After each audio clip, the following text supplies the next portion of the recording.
અમદાવાદમાં ગતરોજ સર્જાયેલી પ્લેન ક્રેશની દુર્ઘટના, જેમાં ઘણા બધા લોકોએ જીવ ગુમાવ્યા, ઘણા બધા લોકો હજુ પણ સારવાર હેઠળ છે.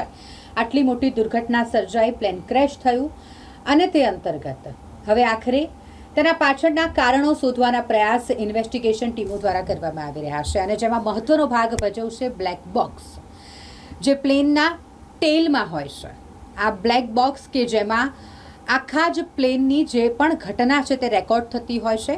કોકપિટની ઘટના હોય કે પછી એન્જિનને લગતી કોઈ પણ માહિતી હોય, તે તમામ માહિતી આ બ્લેક બોક્સમાં રેકોર્ડ થાય છે, અને તેના પરથી જાણી શકાય છે કે કોઈ પણ ટેકનિકલ ખામી હતી તેના કારણે પ્લેન ક્રેશ થયું કે પછી કોઈ માનવસર્જિત ભૂલના કારણે આ પ્લેન ક્રેશ થયું. એટલે આ માહિતી જ્યાંથી મળી શકે તે એકમાત્ર બ્લેક બોક્સ હવે ઇન્વેસ્ટિગેશન ટીમને મળી ગઈ છે.